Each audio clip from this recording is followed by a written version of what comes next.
तो आज मैं आपको एक अनोखी रहस्यमय कहानी सुनाऊंगा। अगर आप चैनल पर नए हैं तो अभी सब्सक्राइब कर ले, क्योंकि यह मेरा दूसरा नया चैनल है।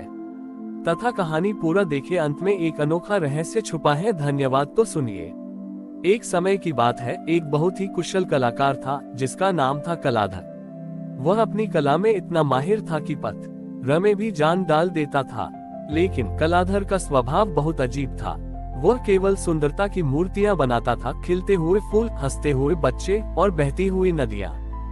वह मानता था कि जीवन में सिर्फ सृजन ही महत्वपूर्ण है और विनाश एक अनावश्यक बुराई है। वह महादेव का भक्त था, लेकिन वह शिव के विनाशक रूप को पसंद नहीं करता था। जब भी कोई उसे शिव के रुद्र रूप या शमशान के वास के बारे में बताता तो वह कहता, महादेव तो सृजन के देवता हैं। वे विनाश क्यों करते हैं? मैं तो केवल उनके शांत और सुंदर रूप की ही पूजा करूंगा।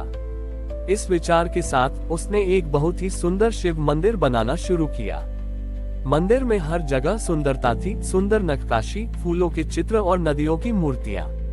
लेकिन उसने मंदिर के बाहर एक भी ऐसी मूर्ति नहीं लगाई जो विनाश या मृत्यु का प्रतीक हो, जैसे कि नन, बड़ी ई या सन। उसका मानना था कि ये सब चीजें सुंदरता को नष्ट करती हैं। एक रात जब कलाधर अपने काम में लीन था तो उसे एक स्वप्न आया। स्वप्न में उसने देखा कि वह एक बहुत ही घने जंगल में है। चारों तरफ भयानक आंधी चल रही है, पेड़ उखड़ रहे हैं और हर जगह तबाही मची है। कलाधर डर गया और एक बड़े से पेड़ के नीचे छिप गया। तभी उसने देखा कि उसी पेड़ के तने से एक छोटा सा पौधा निकल रहा है। पेड़ की जड़ें उखड़ रही थी, लेकिन वह पौधा मजबूती से खड़ा था। तभी एक आवाज आई, कलाधर, तुम सिर्फ सृजन को देखते हो लेकिन विनाश को भूल जाते हो। क्या तुम्हें पता है कि यह पौधा क्यों उग रहा है? उद्धरण चिन्ह। कलाधर ने भयभीत होकर कहा, नहीं प्रभु। आवाज ने कहा, यह इसलिए उग रहा है क्योंकि इस पेड़ का विनाश हुआ।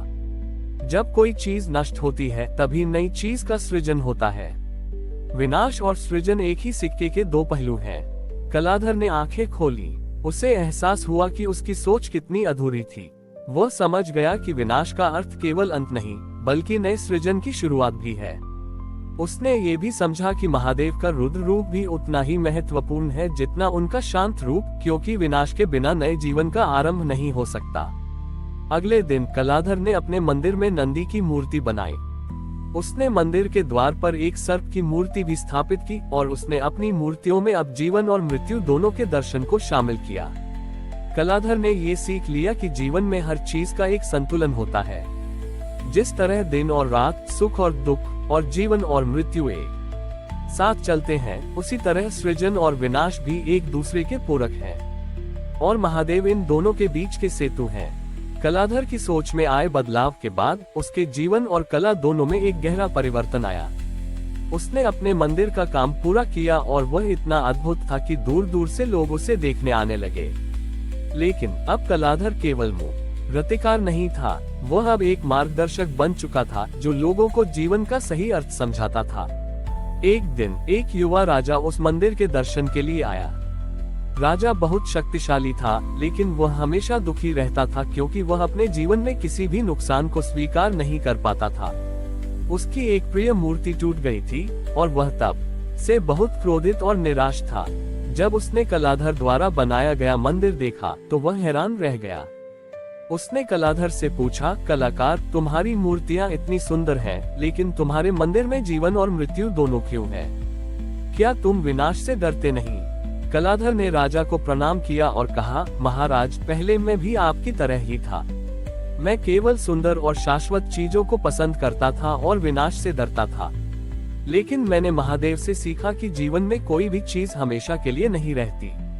एक दिन हर चीज को नष्ट होना पड़ता है ताकि कुछ नया जन्म ले सके। कलाधर ने राजा को बताया कि कैसे एक पेड़ के विनाश से एक नए पौधे का सृजन होता है और कैसे महादेव का रुद्र रूप भी उतना ही महत्वपूर्ण है जितना उनका शांत रूप। राजा ने ध्यान से कलाधर की बातें सुनी। उसे अपनी टूटी हुई मूर्ति की याद आई। कलाधर की बातों ने उसे एहसास कराया कि उस मूर्ति के टूटने से भले ही उसे दुख हुआ, लेकिन उस घटना ने उसे जीवन की सच्चाई से परिचित कराया। राजा ने सोचा कि शायद अब वह नए और बेहतर तरीके से अपनी प्रजा की सेवा कर सकता है, क्योंकि अब वह जीवन के उतार चढ़ाव को समझ चुका था। राजा ने कलाधर को सम्मान दिया और उससे कहा, आपने मुझे केवल कला का नहीं बल्कि जीवन का भी सबसे बड़ा पाठ छोटी ही खाया है। अब मैं समझ गया हूँ कि सृजन और विनाश दोनों ही प्रकृति का हिस्सा हैं और हमें दोनों को स्वीकार करना चाहिए। इस घटना के बाद कलाधर ने अपने गांव में एक छोटा सा आश्रम बनाया, जहां वह लोगों को न केवल मूर्तिकला सिखाता बल्कि जीवन के दर्शन का भी पाठ पढ़ाता था। उसका संदेश था कि जीवन में दुख और सुख, हानि और लाभ दोनों आते हैं और हमें उन्हें समान भाव से स्वीकार करना चाहिए, क्योंकि हर अंत में एक नई शुरुआत छिपी होती है। हमारी और भी आध्यात्मिक एवं अनोखी कहानियां देखने के लिए हमारे चैनल पर जाएं तथा धार्मिक एवं पौराणिक अनोखी कहानियां हमारे चैनल पर है। कृपया जाके देखें तथा हमारे चैनल को सब्सक्राइब करके रखें और वीडियो लाइक जरूर करें। धन्यवाद।